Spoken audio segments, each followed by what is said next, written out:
बंधुजनों, हमारा अभिनंदन स्वीकार करें। नमस्कार। आज की ये चर्चा उनके लिए है जो ऐसा मानते हैं कि उनके ऊपर घर परिवार की जिम्मेदारी है। उन्हें अपने परिवार को संभालना है, सामाजिक और आर्थिक दोनों ही रूप से मजबूत बनाना है। आप एक पुरुष भी हो सकते हैं और स्त्री भी। परिवार की आर्थिक स्थिति अच्छी नहीं, किराए का घर है, महीने भर का खर्चा चलाने के लिए रात दिन मेहनत करनी पड़ती है। संघर्ष के दिन हैं, आप रात दिन मेहनत कर रहे हैं, जिंदगी की राह पर आगे बढ़ने की पुरजोर कोशिशें भी कर रहे हैं। साथ ही दिमाग में एक बात बार बार आती है, क्या सिर्फ सच और ईमानदारी का ढोल बजाकर जिंदगी चलेगी? पड़ोस के ही परिवार को देखो, 2 साल पहले तक राशन का सामान भी बनिए से उधार लेकर आते थे, और आज देखो तो उनके घर के आगे कार खड़ी है। ऐसा जैसे बरस रहा है, पता नहीं कौन सी जादू की छड़ी घूमी। इतना पैसा, और फिर ये कोई एक की बात नहीं, आसपास और भी बहुत से चेहरे हैं जो पहले गरीबी की गर्द से ढके हुए थे, मगर आज देखो तो पैसे की अमीरी से कैसे चमक रहे हैं। दुनिया कहां से कहां पहुंच गई। भगवान हमसे ही क्यों रूठा हुआ है? एक इज्जत की जिंदगी तो सभी को चाहिए ना। भगवान से और कुछ ज्यादा तो नहीं चाहते हम। आगे बढ़ने का एक अवसर सामने नजर आ रहा है, बस कुछ समझौते करने पड़ेंगे। मन को समझाना होगा कि हम जो करने जा रहे हैं वो सही है, और फिर ये सब हम अपने लिए थोड़े ही कर रहे हैं। इतने सोच विचार में पड़े तो परिवार को खड़ा कैसे करेंगे? दुनिया भर की ईमानदारी का ठेका क्या एक हम ही ने ले रखा है? ऐसी ही दलीलों के साथ अंतः मन की आत्मा को ठोक बजाकर खामोश कर दिया जाता है, और इस तरह शुरू होता है जीवन मूल्यों और सिद्धांतों को दरकिनार करके आगे बढ़ने का सिलसिला।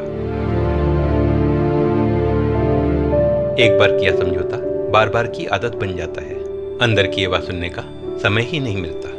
बस अपना रात दिन एक कर दो, किसी भी तरह आगे बढ़ना है। अरे अभी तो पैसा आना शुरू हुआ है, अभी बहुत आगे जाना है। घर आ गया, गाड़ी आ गई, बच्चे अच्छे अच्छे स्कूलों में पढ़ने लगे, TV, AC, fridge, home theatre, एक एक के पास 4-4 मोबाइल।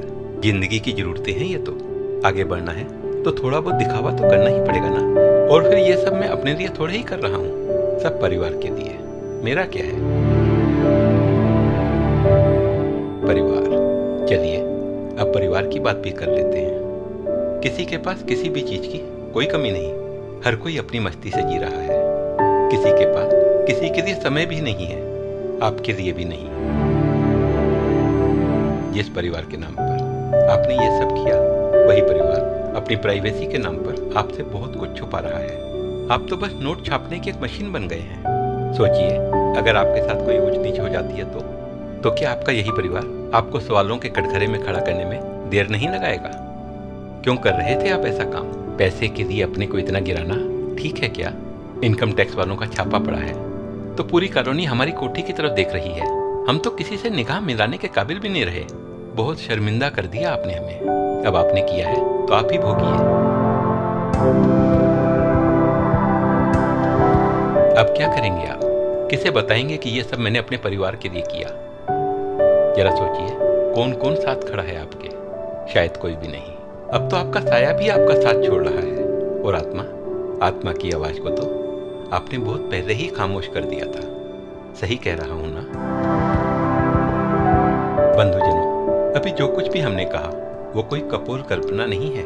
एक बहुत बड़ा समाज इसका हिस्सा बन चुका है, कमोवेश में भी और आप भी। समय और घटनाक्रम कुछ अलग अलग हो सकते हैं, मगर आगे बढ़ने की होड़ को लेकर मानसिकता तो सबकी मिलती जुलती ही है।